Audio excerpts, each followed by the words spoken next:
তিনজন পাপী নারীর ঘটনা আল্লাহ তাআলা কোরআনে বর্ণনা করেছেন। এক নাম্বার, লূত আলাইহিস সালাতু ওয়াস সালামের স্ত্রী বাইলার, তার কথা আল্লাহ তাআলা কোরআনে বর্ণনা করেছেন। বাইলার সমকামিতায় লিপ্ত ছিল। সমকামিতা এমন একটা নিকৃষ্ট পাপ, ছেলে ছেলের সাথে আকাম করে, মেয়ে মেয়ের সাথে আকাম করে। এই পাপটা জিনার চেয়ে খারাপ। পশ্চিমা বিশ্বের মধ্যে এই সমকামিতার বৈধতা দিয়েছে, বিশ্বের অনেক রাষ্ট্রে বৈধতা দিয়েছে। ইহুদি কাফের বেদিন মুশরিকদের ইচ্ছা হচ্ছে এই সমকামিতা দিয়া পৃথিবীর মধ্যে জিনা, ব্যভিচার, খারাপ অশ্লীলতা, বেহায়াপনা ছড়ায়া দেওয়া। এই বাংলাদেশের মধ্যেও পশ্চিমা কালচার চালু করতে চায়। সমকামিতা আল্লাহর পক্ষ থেকে লানত। সমকামিতা যারা করবে তাদের উপর আল্লাহ পাক রব্বুল আলামিনের উপর থেকে লানত বর্ষিত হয়। আমাদের বাংলাদেশের মধ্যেও অনেক সংবাদ দেখা যায়, টিভি চ্যানেলের মধ্যে বিভিন্ন সময় বিভিন্ন খবর দেখা যায়। মেয়ে মেয়েকে বিবাহ করেছে, অথচ এটা হারাম এবং আল্লাহর পক্ষ থেকে লানত। জিনা যতটুকু খারাপ তার চেয়ে বেশি খারাপ সমকামিতা। এই সমকামিতায় লিপ্ত ছিল লূত আলাইহিস সালাতু ওয়াস সালামের স্ত্রী বাইলার। এই বাইলার এখনো আল্লাহ পাক রব্বুল আলামিন কিয়ামতের আগ পর্যন্ত ইতিহাস সৃষ্টি করেছেন। আল্লাহ লানত এমন ভাবে রেখেছেন, বাইলারকে মূর্তি আকারে এখনো ইসরায়েলের মধ্যে অবস্থিত আছে।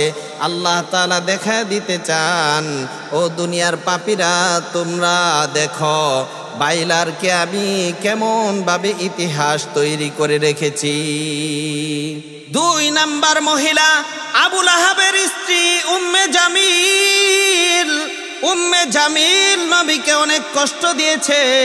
বিশ্ব নবীর কাছে ইসলাম গ্রহণ করে নাই এমন অনেক চাচি রয়েছে। আবু লাহাবের স্ত্রী নবীকে কষ্ট দিয়েছে, কিন্তু আবু তালেবের স্ত্রী কষ্ট দেয় নাই। অনেক চাচিরা ছিল, কষ্ট দেয় নাই। বিশ্ব নবীকে আদর করতেন, ভালোবাসতেন।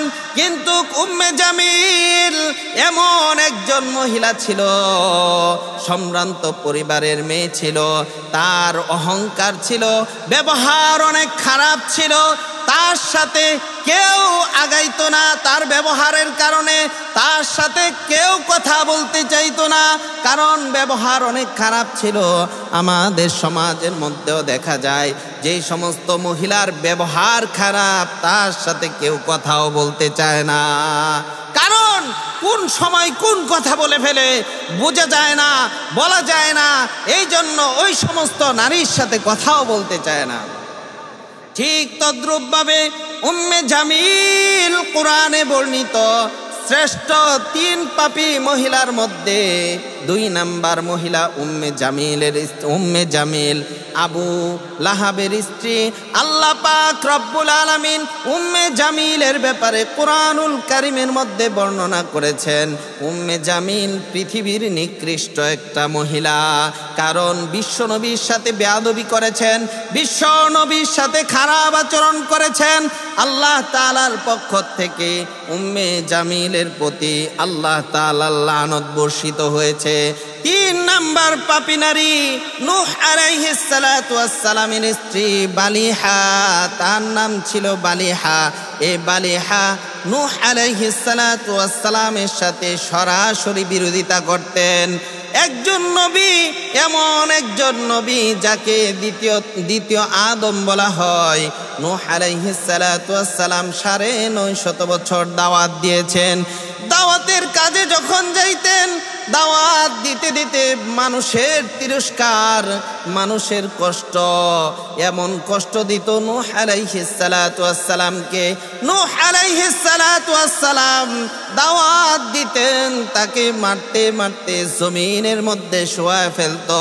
নূহ আলাইহিস সালাতু ওয়াস সালামকে মনে করত মৃত্যুবরণ করেছে, আবার সব মানুষ চলে যাইত। হযরতে নূহ আলাইহিস সালাতু ওয়াস সালাম কাঁদতে কাঁদতে, কান্না করতে করতে চোখ ভিজায় ফেলতো, মাটি ভিজে যাইত। নূহ আলাইহিস সালাতু ওয়াস সালাম সবচেয়ে বেশি কান্না করেছেন নবীদের মধ্যে সবচেয়ে বেশি নূহ আলাইহিস সালাতু ওয়াস সালাম কান্না করেছেন। দাউদ নবী কান্না করেছেন, সব থেকে বেশি বিশ্ব নবী কান্না করেছেন। যেই সমস্ত নবীরা বেশি কান্না করেছেন তাদের মধ্যে একজন নূহ আলাইহিস সালাতু ওয়াস সালাম 950 বছর দাওয়াত দিয়েছেন।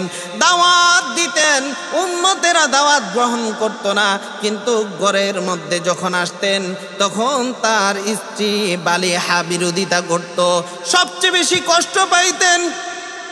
সারাদিন দাওয়াত দিয়া মানুষের তিরস্কার পাইতেন। আর নূহ আলাইহিস সালাতু ওয়াস সালাম প্রতিদিন নির্যাতিত হইতেন। বিরক্ত হইয়া শেষ পর্যায়ে এত দিন দাওয়াত দিয়েছেন, 950 বছর দাওয়াত দেওয়ার পর বিরক্ত হইয়া আল্লাহর কাছে তিনি বদদোয়া করলেন। এরপরে আল্লাহ দোয়া কবুল করলেন। চুলা থেকে পানি উঠতে থাকলো। সর্বপ্রথম চুলা থেকে পানি ওঠা শুরু হইল, আসমান থেকে বৃষ্টি নামা শুরু হইল, এভাবে মহাপ্লাবন শুরু হয়ে গেল। কিন্তু নূহ আলাইহিস সালাতু ওয়াস সালামের সব থেকে বেশি কষ্ট লাগতো। সারাদিন যে কষ্ট পাইতেন এটা কোনো কষ্ট না। বালিহা ঘরের মধ্যে যখন আসতো, নূহ আলাইহিস সালামের স্ত্রী সরাসরি বিরোধিতা করত, তখন সবচেয়ে বেশি কষ্ট পাইতেন আর বলতেন, ও বালিহা, সারা দেশের মানুষ আমাকে কষ্ট দেয়, শত শত বছর কষ্ট দিয়েছে, কিন্তু আমার এত কষ্ট লাগে না। বালিহা, তুমি আমার স্ত্রী হইয়া কষ্ট দেও, বিরোধিতা করো, এত কষ্ট লাগে, সমস্ত কষ্টের চেয়ে তোমার কষ্টটাই বেশি লাগে, তুমি আমাকে বিরোধিতা করো, আমাকে কষ্ট দেও।